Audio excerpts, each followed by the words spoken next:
जालंधर में स्वामी जी के एक व्याख्यान में वैश्यागमन संबंधी स्वामी जी की कुछ कड़वी परंतु सत्य बातों को सुनकर सरदार विक्रम सिंह रुष्ट हो गए। जब वे अपनी घोड़ा बग्घी पर सवार होकर जाने लगे, सुना है ब्रह्मचर्य में बहुत बल होता है। आप भी तो ब्रह्मचारी हैं, मगर हमें आप में ऐसा कुछ भी नहीं दिखाई देता।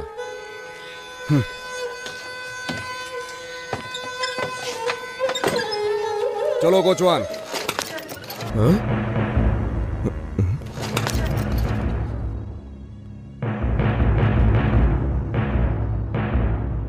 मुझसे गलती हो गई महाराज, मुझे क्षमा कर दें।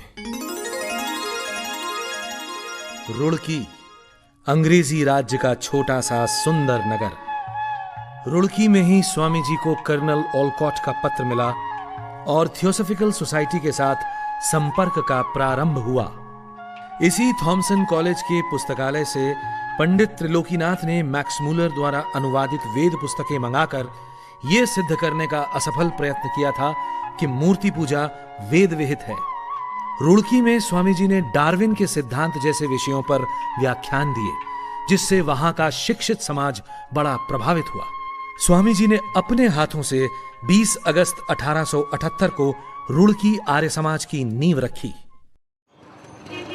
अब तक की जो परंपरा थी कि हिंदू तो अपना मत छोड़कर जा सकता है, परंतु दूसरे धर्मों के लोग हिंदू नहीं बन सकते थे, वो देहरादून में स्वामी जी द्वारा समाप्त हुई। वैदिक धर्म के द्वार सबके लिए खुल गए। यहां एक मुस्लिम बंधु मोहम्मद उमर ने स्वेच्छा से वैदिक धर्म में प्रवेश किया और आगे चलकर अलकधारी के नाम से विख्यात हुआ। माना जाता है कि यह पत्र उसी ऐतिहासिक घटना से संबंध रखता है। स्वामी जी 14 अगस्त 1879 को बरेली पधारे। बरेली में स्वामी जी ने अनेक व्याख्यान दिए, जिनमें कलेक्टर, पादरी व अन्य विशिष्ट व्यक्ति शामिल होते थे। बरेली में ही एक बिगड़ैल नास्तिक युवक मुंशीराम महर्षि से मिला। महाराज, आपने मेरे प्रश्नों का उत्तर देकर मुझे निरुत्तर तो कर दिया, लेकिन ईश्वर के अस्तित्व में मेरा विश्वास अब भी पैदा नहीं कर सके। मैंने कब प्रतिज्ञा की थी कि मैं तुम्हारा विश्वास ईश्वर पर करा दूंगा? प्रश्नों का उत्तर देना युक्त की बात थी। रही बात ईश्वर पर विश्वास की, सो ईश्वर पर विश्वास तुम्हें तभी होगा जब ईश्वर तुम्हें स्वयं विश्वासी बनाएंगे। ईश्वर पर विश्वास तुम्हें तभी होगा जब ईश्वर तुम्हें स्वयं विश्वासी बनाएंगे। ईश्वर पर विश्वास तुम्हें तभी होगा जब ईश्वर तुम्हें स्वयं विश्वासी बनाएंगे। यही मुंशीराम आगे चलकर स्वामी श्रद्धानंद बने। इस स्थान पर कभी बरेली का टाउन हॉल हुआ करता था, जहां 25, 26 व 27 अगस्त 1879 को पादरी स्कॉट के साथ स्वामी जी का बहुचर्चित शास्त्रार्थ हुआ। जीव के शुभाशुभ कर्म प्रवाह से अनादि है। उनका यथार्थ फल देना ईश्वराधीन है। स्थूल और कारण शरीर के बिना जीव सुख दुख का भोग नहीं कर सकता, इसलिए उसका बार बार देह धारण करना आवश्यक है। क्या वे आत्माएं कभी जन्म के चक्र से पार होंगी?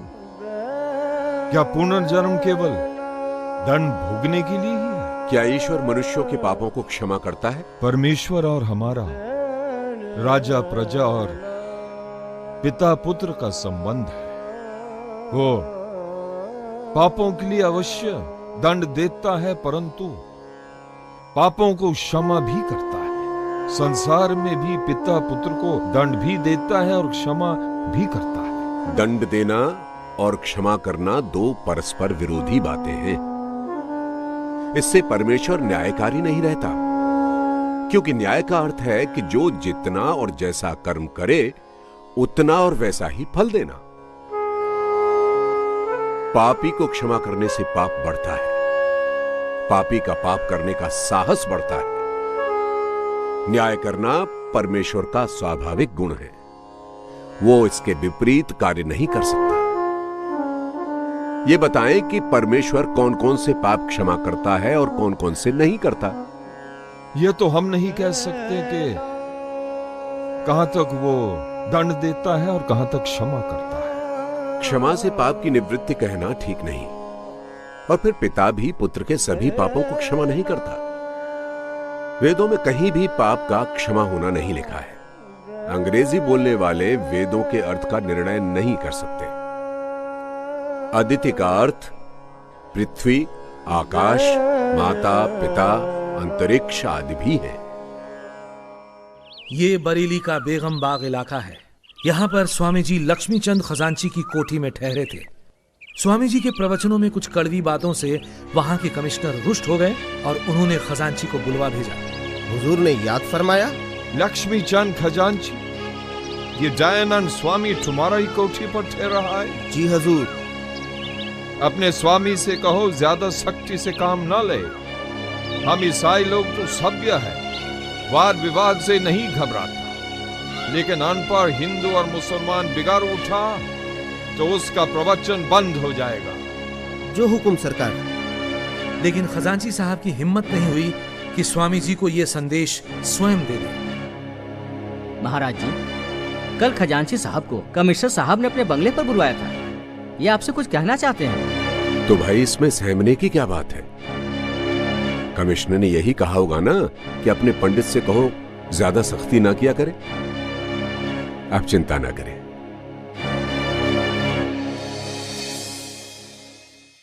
कोई कहता है कि सत्य ना बोलो, कलेक्टर नाराज हो जाएगा। सत्य ना कहो, नहीं तो कमिश्नर गुस्सा करेगा।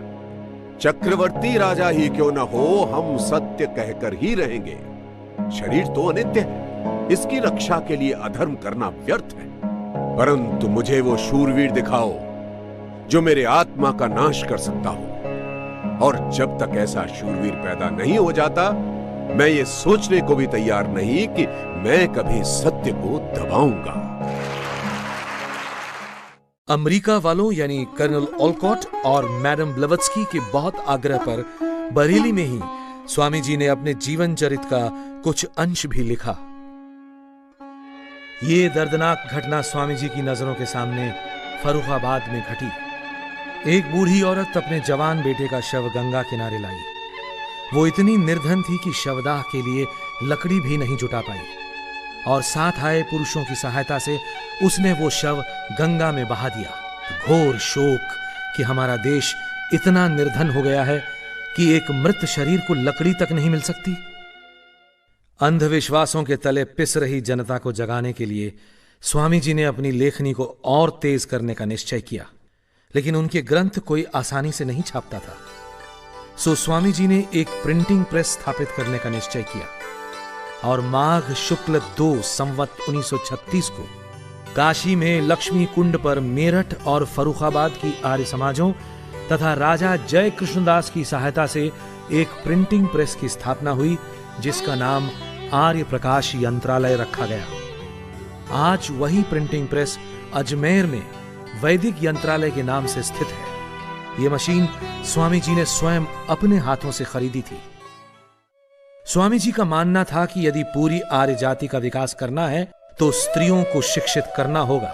बाल विवाह, बाल विधवा, बेमेल विवाह, बहुविवाह आदि सब कुप्रथाओं को रोकने के लिए स्त्रियों में शिक्षा का प्रसार आवश्यक है। इसी उद्देश्य से स्वामी जी ने रमाबाई को मेरठ बुलाया। लेकिन रमाबाई, हम चाहते हैं कि आप आजीवन ब्रह्मचारिणी रहकर देश की महिलाओं में शिक्षा का प्रसार करने का व्रत लें।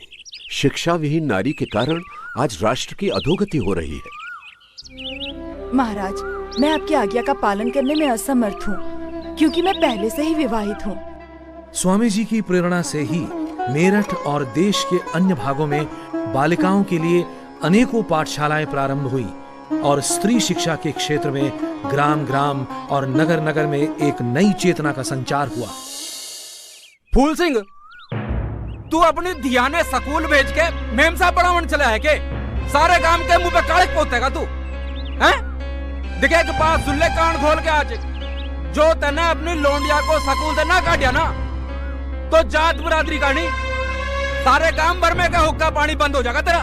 समझ गया कि नहीं? पंचों की बात सर मत थे जी। स्वामी दयानंद का कहना है कि पढ़ाई लिखाई सबके लिए जरूरी है। हमारी बेटियां भी हमारा अंश हैं। बेटों को पढ़ा लिखा के कलेक्टर बनाओ, जज बनाओ, प्लाट बनाओ और बेटियां नु जाहिल रखो। बात कुछ समझ में आई नहीं जी? बेटियां नहीं पढ़ेंगी लिखेंगी तो बहू भी थारे घर में जाहिल आवेगी। स्वामी दयानंद की बातों में दम है। पंचो, गांव छोड़ना मंजूर है पर बेटियों को जाहिल रखना मंजूर नहीं।